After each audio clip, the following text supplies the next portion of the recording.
Hall of Famer, offensive lineman Joe Thomas, with what he saw from Sanders against the Rams. Unfortunately, we saw a reversion to some of the things and some of the bad habits we saw from Shedeur in college, right? I mean, he took a zillion sacks in college. He drifts in the pocket. When he's not feeling comfortable or confident, he tries to escape the pocket from the backside. And teams in the NFL, they watch film. Yeah. There's a lot of eyes in the sky. There's a lot of guys in the booth that are coaches that can radio down to the sideline and say, hey, remember what Shedeur was doing in college? He's doing it again. So instead of rushing to a spot 9 yards behind the center where a quarterback usually is going to put his back foot, rush to 10 or 11 yards. And as a tackle, you can't really push the defensive end any deeper than that without giving up inside rush or a bull rush right on you. So there's really nothing you can do, and it only gets worse. And so then the problems compound, and then he keeps trying to back up. And so he was never able to really dig himself out of that hole and those bad habits that we had seen way back in college at Colorado. All right, so the other thing that I wanted to set up with you, Kevin Stefanski replaced him on the final drive. They went down and kicked the game-winning field goal. Has some people upset. My thought was he had 5 series, and he didn't earn the right to be on the field in the final 2 minutes.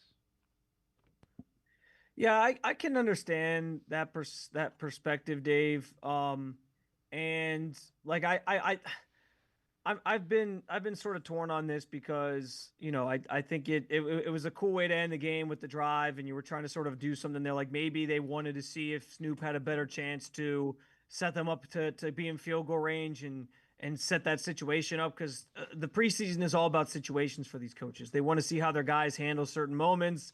They want with the kicking situation the Browns have right now.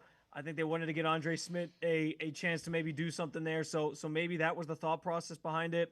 But I do push back a little bit on the idea that it should have been Huntley out there. Maybe it was just kind of throwing him a bone, like, hey, thanks for being here and doing what you did these last couple of weeks, understanding that he didn't have like a long-term job here in Cleveland. And so they were kind of trying to, you know, give him a nice sort of farewell, if you will, to end the preseason. I don't know. But I was kind of perplexed by the idea that they didn't keep Sanders out there. I get it. He had the 5 series. You're right.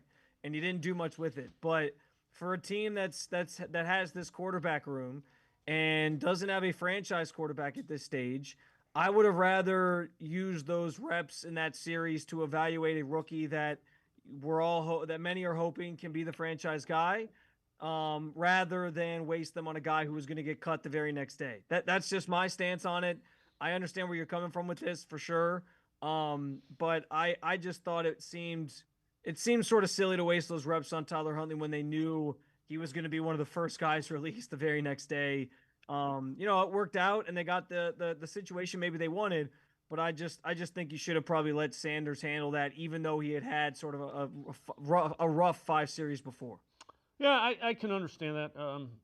And again, my only response would be he was kind of reverting. I think the things that he did in that game were the things they're trying to get him to stop doing, drifting. And there's a couple times he held onto the ball for 6.5 seconds. That's not going to end well in the NFL ever, unless you are a superhuman athlete and those skills. He doesn't have the ability to do that.